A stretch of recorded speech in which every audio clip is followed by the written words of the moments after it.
Eso no me puede traer agua. Si alguien me puede traer un poco de agua, por favor. O la Camila, que también. Abramos no es un sermón, es un sermón temático, es un tema. No es positivo, como muchas veces lo desarrollo, sino que es un tema. Y sabemos que en este tiempo la iglesia reformada, la iglesia, llámese presbiteriana, luterana, anglicana, que son las iglesias históricas que vienen de ese evento que marcó la diferencia y cambió la historia de la humanidad. Hay que decirlo así, porque así fue en el contexto, en el contexto no solo de la Biblia y de su mensaje, sino de redireccionar, ¿cierto?, a la iglesia y también redireccionar la fe de los creyentes. Me refiero a la reforma protestante. Este mes de octubre, las iglesias nuestras, por lo menos, hacen alusión o muestran temas o exponen de este evento que se generó en el siglo XVI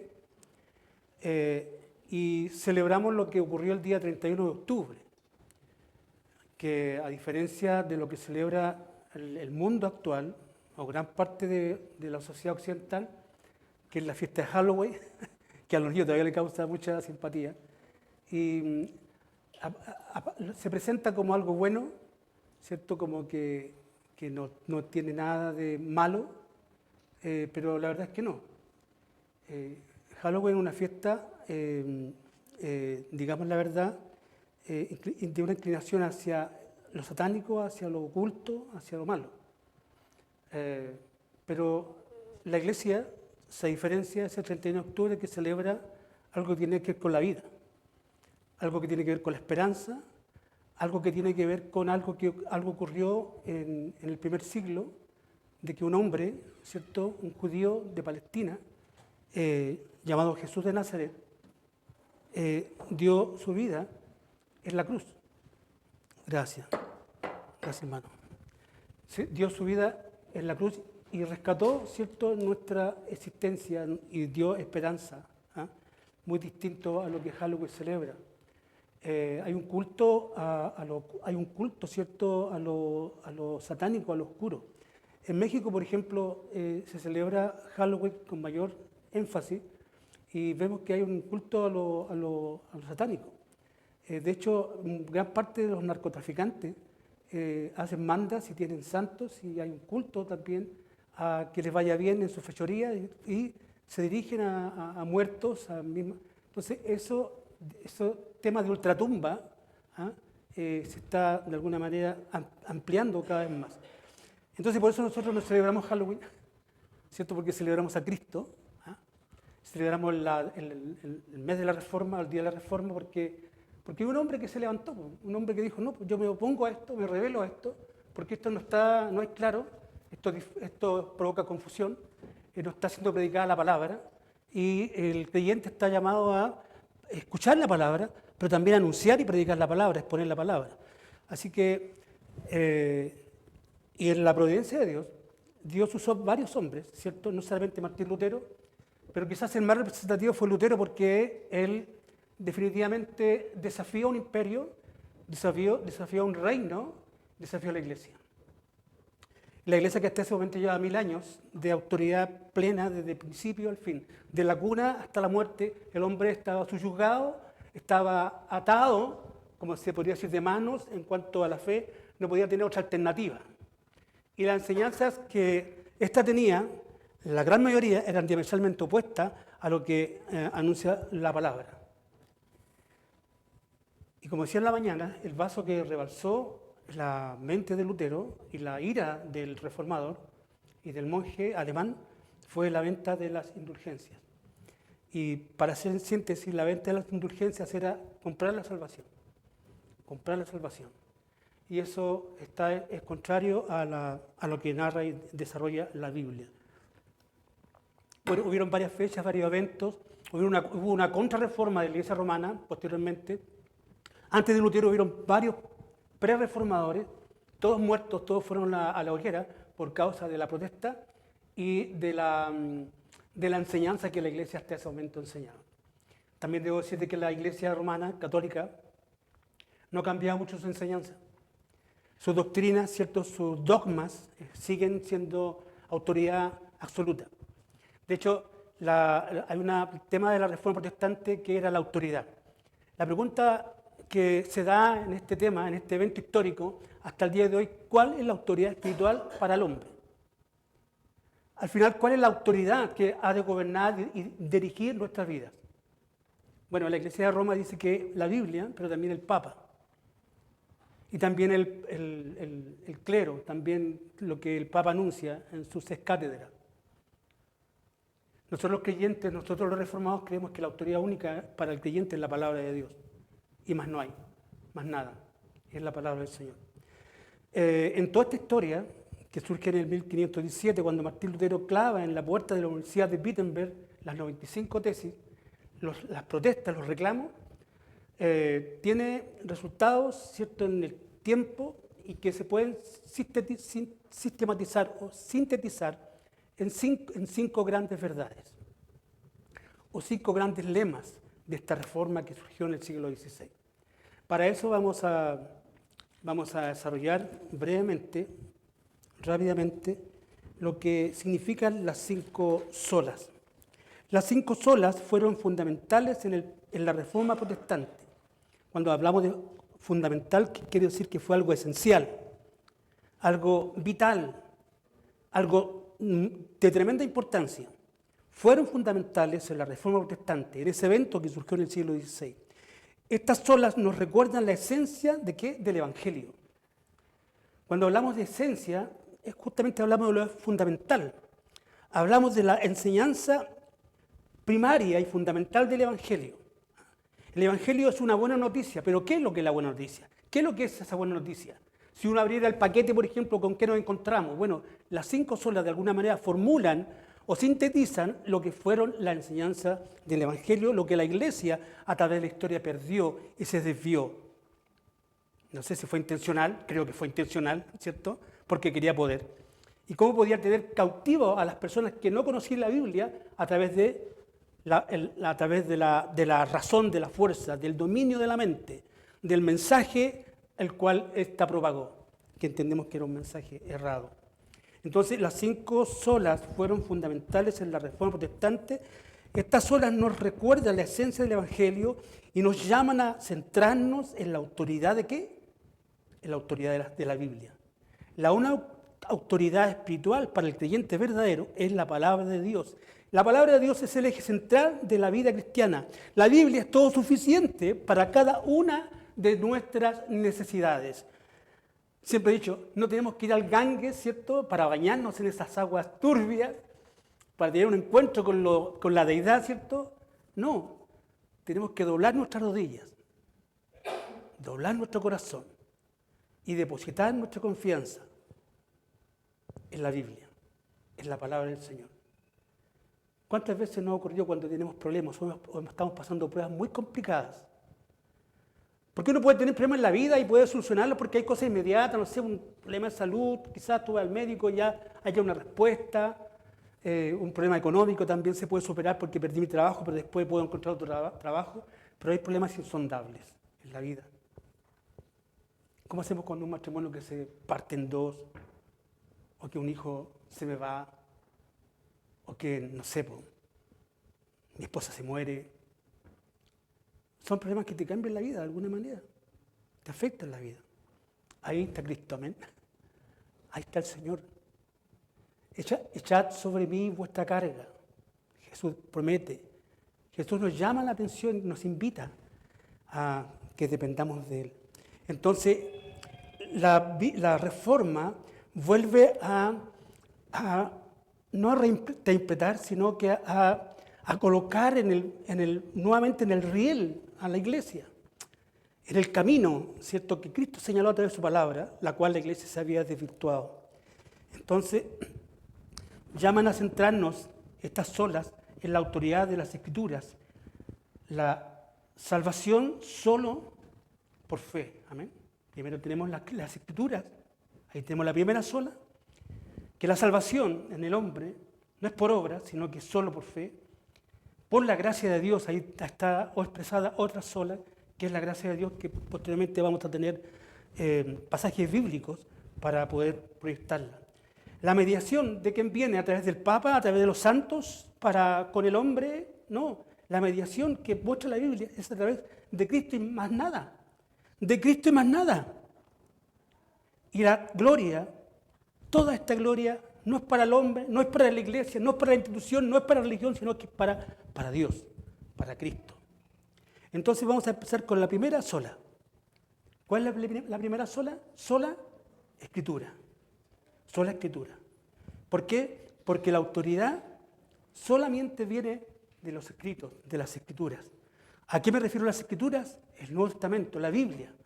La Biblia que manejamos, que leemos, que apreciamos, que está aquí presente con nosotros, que entendemos que la Biblia es palabra de Dios. Y la Biblia misma, el texto de la Biblia, en su parte interna, apunta a que la Biblia, justamente, el lema de la sola Escritura, se desprende de lo que la Biblia dice de sí misma. Y cuando uno va, por ejemplo, a la segunda carta de Pablo a Timoteo, recordemos que Timoteo era un pastor muy joven, que Pablo, ya de edad avanzada, estaba dejando a cargo a las iglesias que están en Asia Menor en aquel tiempo, lo cual ahora es Turquía. Había muchas iglesias que necesitaban un pastor, necesitaban atención, y Pablo comisiona a Timoteo.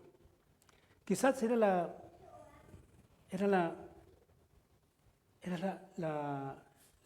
elección menos factible, porque Timoteo era enfermo, Timoteo era tímido y Timoteo era joven. Y tenía que enfrentarse contra pastores, ancianos, que tenían demasiados dientes. Muchas veces enseñaban doctrinas falsas. Por eso Pablo deja a Timoteo a cargo. Y en cuanto a la palabra que Timoteo tenía que predicar y anunciar y enseñar, Pablo le dice, por ejemplo, en 1 Timoteo capítulo 3, del 16 al 17, si gustan lo pueden buscar, si no escuchan lo que yo menciono, dice en este texto, toda la Escritura es inspirada por Dios. Reitero, toda la Escritura es inspirada por Dios. Y cuando hablamos de inspiración, quiere decir que este libro, esta palabra, es autoritativa, es autoridad. Si bien es cierto, fue escrita por hombres, claro que sí. No vinieron ángeles o arcángeles, vinieron hombres que pertenecían a la iglesia que Cristo fundó. Y que Cristo tenía y era necesario que este mensaje se propagara, se extendiera a través de la historia. ¿Y cómo iba a ser? A través de los mismos cristianos, a través de los mismos creyentes. Esta palabra se extendió y por la providencia de Dios ahora nos toca a nosotros, nos llegó a nuestras vidas. Imagínense, es un tremendo milagro. Entonces, por eso dice que toda la Escritura es inspirada por Dios y útil para enseñar. El Señor a través de su palabra nos enseña y nos corrige, amén. Para arrepender, el Señor nos reprende cuando estamos no solamente haciendo algo malo, sino que tenemos una idea equivocada y antojadiza. Y no queremos salir de esa falsa idea. El Señor nos reprende, nos muestra la verdad en contra del error. Para arrepender, para corregir. Similar nos corrige. Él como buen Padre celestial que es de nosotros y nosotros sus hijos necesitamos una guía, ¿no? O cuando criamos a nuestros hijos los dejamos a la deriva, que hagan lo que quieran. No, los primeros años es todo un mecanismo de conducta, de guía, ¿cierto? De atención, de abrigo, de enseñanza, de tutoría sobre nuestros hijos. De la misma manera, el Señor a través de su palabra, Él nos guía. Por eso la autoridad última para el creyente es la palabra del Señor, y eso la Reforma lo dejó clarito. Porque en aquel tiempo la autoridad era el Papa, la autoridad era lo que él enseñaba, y fuera de lo que la Iglesia de Roma enseñaba, no había más verdad. Y es más aún, la Iglesia de Roma hasta el día de hoy dice y enseña que la salvación viene de la Iglesia de Roma, de la Iglesia católica. La Biblia enseña que la salvación viene a través de Cristo y es por fe, a través de la gracia. Y por eso las 5 solas. Entonces, tenemos claro eso, ¿no? Pero hay una cosa, quiero señalar, que hay un lema de la Reforma, ¿se acuerdan o no?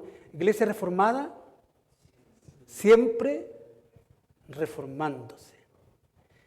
Y ahora, ¿qué de nosotros como reformados?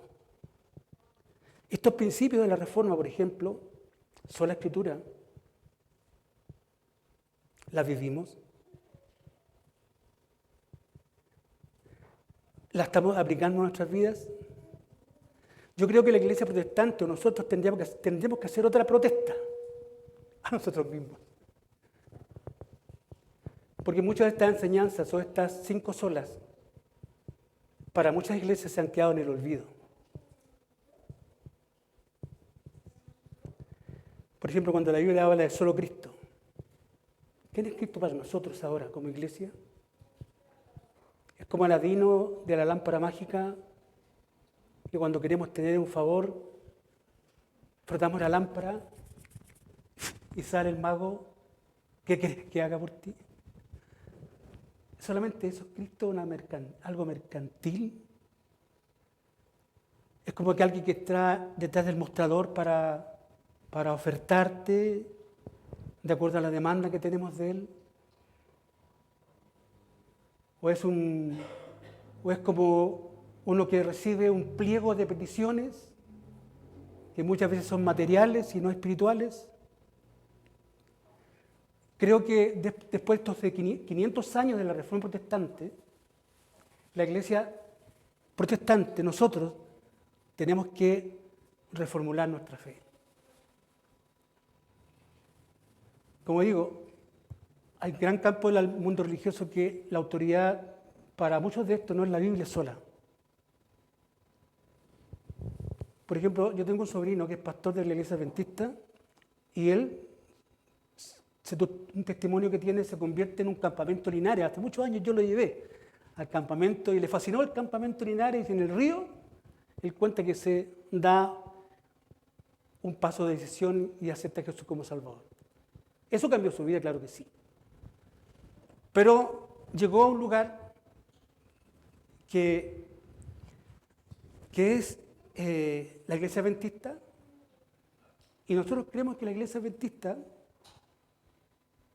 tiene algo que muchas cosas nos unen, ¿cierto? Pero hay una cosa que nos une casi infinitamente, que es justamente que para ellos la Biblia no es la autoridad última, sino que la Biblia más Elena de White, la Biblia más sus escritos, la Biblia más sus visiones. ¿Y qué decir de la iglesia evangélica o el angelicalismo latinoamericano? La Biblia más el profeta, la Biblia más el apóstol, que no los hay, porque eso es una mentira. La Biblia más y mis sueños y mis visiones, y mi ida al infierno y mi ida al cielo. ¿Se dan cuenta? Y a todo eso le creemos, la iglesia le cree. Entonces, por eso yo digo, habría que hacer una protesta a la iglesia protestante. Eso solamente en torno a la sola Escritura. Entonces, el genio de la Reforma protestante es que la Reforma saca a la misa del centro, me refiero al culto romano, y coloca, ¿qué coloca en el centro? La Biblia. La Biblia. Fue tanto el descalabro que provocó esto de la protesta del monje Martín Lutero, que se le pregunta, mi hermano Martín, ¿y si sacamos las procesiones? ¿Y si sacamos la misa? ¿Y si sacamos la adoración a los huesos de la Virgen María? ¿Cierto? A los clavos de la cruz que tenemos aquí, no sé, ¿qué hacemos? ¿Con qué nos quedamos? Lutero dijo, con Cristo. Solo Cristo. Entonces, por eso la Biblia dice, toda la Escritura es inspirada por Dios y útil para enseñar, para reprender, para redarguir, para instruir en justicia. Y el propósito último dice que a fin de que el hombre de Dios, del creyente ahora, que ha abrazado la fe cristiana, el que se ha entregado a Cristo a fin de que el hombre de Dios sea perfecto. O sea, no la perfección total, no está diciendo eso el texto en el griego, sino que maduro. Madurez.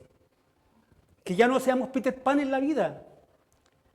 Que seamos maduros, que la vida misma, que nos vayásemos acomodando a la vida y logremos hacer cosas bien.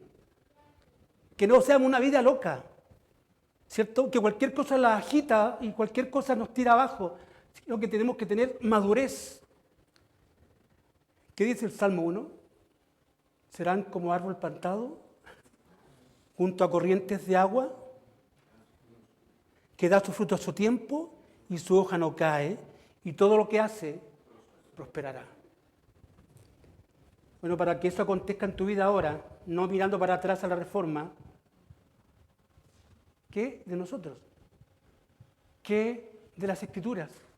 ¿Es mi compañera a diario?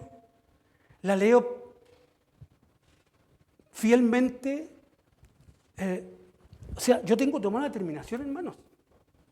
¿Qué es lo que son las Escrituras para mí?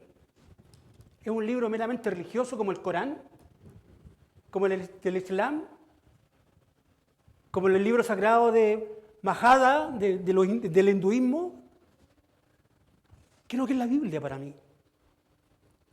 Por eso el principio de la Escritura es determinante para entender lo que ocurrió en el siglo XVI y que no solamente fue una protesta, sino que costó la vida en cientos de miles de hombres y mujeres. Después viene la segunda sola, que es la sola fe. La salvación por obras, por méritos. ¿Y por qué tú crees que el Señor te ha de permitir entrar al cielo? Se le pregunta a alguien, o se nos ha preguntado quizá alguna vez, o hemos escuchado. Bueno, porque trato de ser una buena persona. No le he robado a nadie, ¿cierto? No he matado a nadie, pensando que haciendo esos descalabros o esos delitos, yo estoy impune. Si tu ojo derecho te es ocasión de caer, ¿qué dijo Jesús? Sácalo. Si tu mano te es ocasión de caer y de pecar, córtala. Hay una cosa que es inherente al ser humano, que estamos inclinados al mal. Y por eso celebramos justamente la sola fide, que esta salvación de mi mal, de mi pecado, que me hace impedir que pueda tener una relación con Dios, esa deuda la pagó Cristo. Entonces por eso el creyente ahora tiene confianza en Cristo. Roma en aquel tiempo y hasta el día de hoy tiene a Jesucristo. Tú vas a una iglesia católica, ¿con qué te encuentras primeramente? Con una cruz, pero no vacía. La diferencia con la cruz reformada, una cruz, pero con un Cristo crucificado. Y en la misa, ¿qué es lo que pasa? Cada misa que se celebra, estamos sacrificando nuevamente a Cristo. Se nos ha terminado el tema. Entonces, eso es importante que lo entendamos, que la salvación solamente es por la fe. ¿La fe en quién? La fe en Cristo. Decía que Roma tenía a Cristo, tenía a la Virgen María, porque María también puede interceder por nosotros, y tiene un séquito de santos. Santa Ana, San Valdebenito, San Martín de Porres. ¿Te acuerdas de San Martín de Porres? Un santo latinoamericano que creo que lo mejor que hacía era barrer, porque no se le conoce nada más que eso, pero la Biblia o la Iglesia romana lo colocó como santo. Bueno, la Biblia dice que Romanos 3, 24 al 25 dice, Romanos 3, 24 al 25, la carta de Pablo a Roma, dice, justificados. ¿Cómo entonces nuestra justificación? ¿Cómo nos presentamos delante de Dios? Justificados gratuitamente, amén. Gratuitamente, hermano. No tengo que ir con la moneda al cofre y esperar de que cuando yo pongo la moneda ahí, mi amigo, mi vecino, mi padre va a ir al cielo, porque ese era el tema del purgatorio. Porque la venta de la indulgencia tiene que ver con el purgatorio. Porque para la iglesia romana que uno muera, si uno muere, no va al cielo. Va a un lugar que se llama purgatorio. Y nosotros aminoramos ¿cierto? El tiempo que esté ahí, con nuestra compra de indulgencia, o con la misa que le celebramos a nuestros familiares, a nuestros parientes, nuestras oraciones, nuestras velas que le prendemos, aminoramos justamente la estadía de estos ahí. ¿Qué le dijo Jesús al que estaba al lado de él en la cruz del Calvario, al malhechor? Hoy estarás conmigo en el paraíso. ¿Y qué le dijo él? Acuérdate, Señor, de mí, cuando estés en tu reino, cuando vengas en tu reino. ¿Qué le dijo Jesús? Hoy estarás conmigo en el paraíso. Fue preciso, fue cabal. ¿Ah? La salvación es un acto inmediato de Dios. Podemos ser las personas más malas y más recalcitrantemente malas. Pero si nos arrodillamos delante de Él y confesamos nuestros pecados y le miramos a Él y miramos la cruz de redención, el Señor nos salva. Nos salva, nos restaura, nos restaura. La salvación entonces viene solamente no por la fe en un hombre o una persona, sino que la salvación viene a través de Cristo y solo Cristo. Justificados gratuitamente por su sangre, mediante la redención que es en Cristo Jesús, a quien Dios exhibió públicamente en la cruz del Calvario, como propiciación por su sangre, mediante la fe. La salvación es un don, ¿de quién? De Dios gratuito. No se compra, es un regalo. El regalo, claro, le cuesta al que compra el regalo, le va a costar, obviamente que sí. Pero al que recibe el regalo le cuesta algo, ¿no? No, pues gracias. ¿Qué es lo que dice uno? Muchas gracias. No le costó nada. Bueno, esta salvación, para que tú sepas, tuvo un costo. Y ese costo lo pagó Jesucristo. Amén.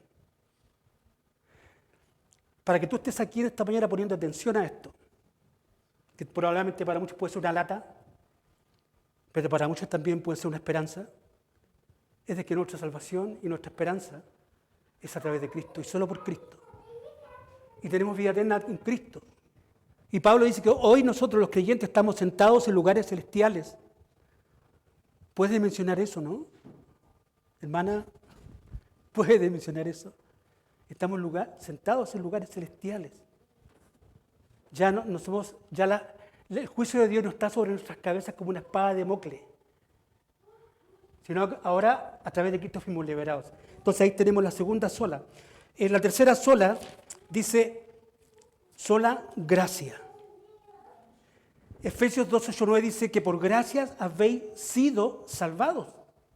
Por la gracia de Dios, esto no cuesta nada.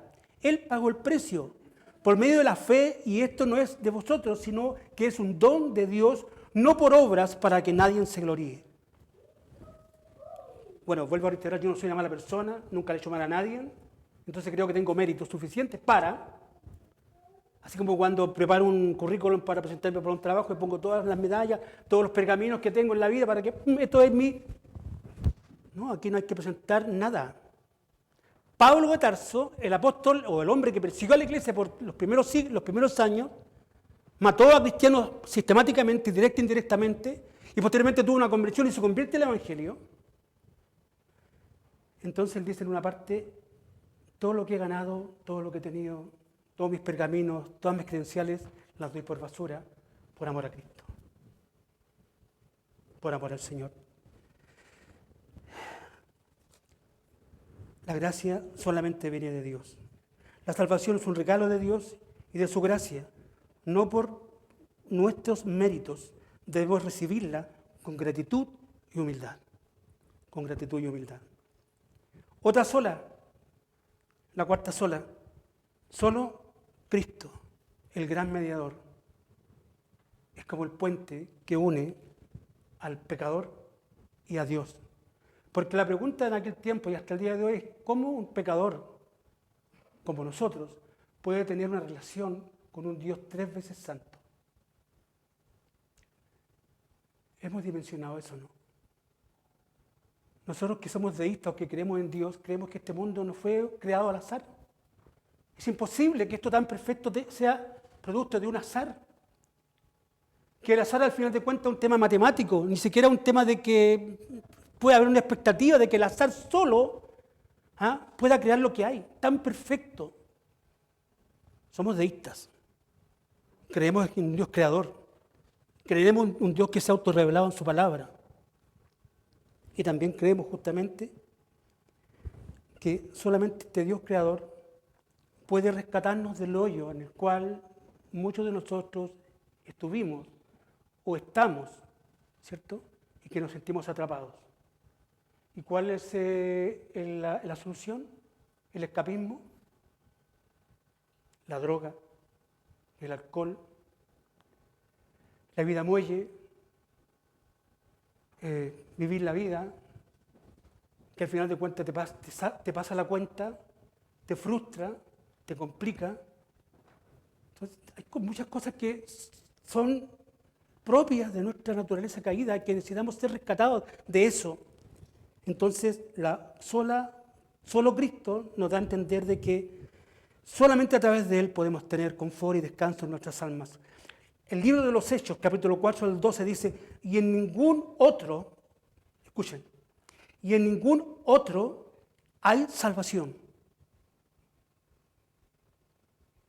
No que el Santo Padre, no que este jovencito que la Iglesia Romana hace poco canonizó, que era un tuitero, ¿cierto? O sea, yo no dudo y no ponemos en duda justamente su honestidad y su vida ejemplar, pero lo que la Iglesia detrás enseña. Yo creo que él en ningún momento de su vida, que terminó su vida muy prontamente, estaba con la idea de ser santo, o de ser ejemplar, o ser modelo. Yo creo que Pablo cuando escribió no esperó que fuera un bestseller el día de mañana para que fuera reconocido como el gran apóstol. No, lo escribieron porque les nació de gratitud a Dios. Pero hay un régimen, hay una autoridad, hay un status quo, ¿cierto? Un establishment que propone eso y dirige eso con un interés. Recordemos que el interés en el tiempo de la Reforma, ¿por qué Martín Lutero golpea el muro? Porque estaba reclamando por una cuestión económica. Porque la salvación, que es tan sagrada, que solamente le pertenece a Dios y a Cristo, y Cristo como mediador, la estaban vendiendo. Un tema económico. Un tema económico. Y por eso me rebelo con la iglesia contemporánea que se dice evangélica. Porque los pastores, ¿cierto? Justamente lo que más piden, ¿qué piden? Dinero. Dinero. La ofrenda, el diezmo, las primicias, y todo viene para el bolsillo del líder. Hay que decirlo. Hay que decirlo. Y enseñan justamente apuntando eso. Hago una protesta. Yo me rebelo contra la iglesia evangélica contemporánea. Por eso la Biblia dice, o el lema de la Reforma, iglesia reformada, siempre reformándose. Hermanos, si estamos viendo la desviación de la iglesia en general a nuestro alrededor, tenemos que de alguna manera ayudar para que esto no siga ocurriendo. Y estamos viendo en nuestra congregación, en nuestra iglesia, desviaciones, y no solamente teológicas, sino desviaciones conductuales, de conducta. También tenemos que hablar fuerte y claro. Tenemos que hablar fuerte y claro. Entonces, el único mediador es Jesucristo. Solamente Jesucristo, porque no hay otro nombre bajo el cielo dado a los hombres en el cual podemos ser salvos. Jesucristo es el único mediador entre Dios y la humanidad. Solo a través de Él podemos recibir la salvación y la reconciliación. Y la última sola. Soli Deo Gloria. Esta es latina. ¿Qué quiere decir esto? Que la gloria toda, sea del pastor Guzmán. No. O de la iglesia presbiteriana, tampoco. Que toda la gloria y la gracia sea dada a Él. Al todo suficiente y sabio Dios. Y veamos el último texto, 1 Timoteo capítulo 1 al 17, que es muy gráfico y muy hermoso. Muy hermoso lo que se presenta acá. 1 Timoteo del 1 al 17. Miren lo que dice. Miren lo que dice. Escuchen. Por tanto al Rey de los siglos, inmortal, invisible, al único y sabio Dios, sea honor y gloria por los siglos de los siglos. ¡Wow! ¡Qué alabanza! ¿Qué aproximación Pablo da a este Dios, a esta no energía, a este no ser impersonal, sino que a esta persona, que se humanó? En ese aspecto entendemos la encarnación. ¿Qué es lo que fue la encarnación? Es que Dios se hizo una criatura, se hizo hombre, en un pesebre. Y María tocaba las manos del niño en el pesebre y lo mudaba. Tocaba las manos, que esas manos dieron origen al universo. ¿Se imaginan eso, no? tocaban a las mismas manos que le dieron origen y forma al universo. Porque Jesucristo es Dios, amén. Jesucristo no solamente fue el Hijo de Dios, sino que es Dios mismo. Ahí se entiende lo que fue la encarnación. Entonces, por eso, toda la gloria es de Dios, no es mi gloria. No son meramente mis capacidades, que las puedo tener, o mis virtudes, que las puedo tener, o mis cualidades o mis facultades, pero al final de todo, es la gloria para el Señor. La gloria es para el Señor. Así que, vuelvo a reiterar y con esto termino, la Reforma Protestante sí fue un evento cultural, político, social, pero por sobre todo espiritual, porque el hombre necesita permanentemente ser llevado a la fuente. Más aún, el cristiano tiene que ser permanentemente guiado o reincorporado a la fuente, porque nos tendemos a deslizar con mucha ligereza. Por eso damos gracias al Señor por este tiempo, porque no adoramos o no le prendemos velas a los reformadores, sino que le reconocemos lo que ellos dieron. Porque si una cosa hicieron, dieron lo que tenían que dar en su momento. Fueron valientes. No claudicaron su fe, ni ante la espada ni ante la hoguera. Claudicaron su fe. Por eso la pregunta, ¿y nosotros qué? ¿Qué haríamos ahora nosotros? Oremos, Señor y Padre. Te damos gracias, Señor, primeramente porque te hemos conocido, Señor, porque tú te revelaste, irrumpiste en nuestras vidas, Señor. Probablemente en la infancia, en la niñez, en la juventud, en la adultez. Pero si hay algo que nos une, es el encuentro que tuvimos contigo. Gracias porque después de más de 2000 años tu palabra todavía sigue provocando en hombres y mujeres una vuelta a ti, una conversión, una fe. Y a pesar de todos los medios de ahora, la tecnología, el avance en todas las comunicaciones, Señor, el hombre sigue en miseria, en hambre, en guerra, en muerte, en odio. Por eso te ruego y te pido, Señor, y te rogamos imperiosamente que lo mismo que hiciste con nosotros, de transformar nuestra vida y nuestro corazón, lo hagas con estos también, a través de la predicación del Evangelio. Porque a través de esa predicación del Evangelio llegamos a ti, Señor, nosotros también. Bendice estos días, este tiempo. Vamos a reflexionar en esta historia de la Iglesia reformada. En el nombre de Jesús, amén y amén. Que el Señor le bendiga.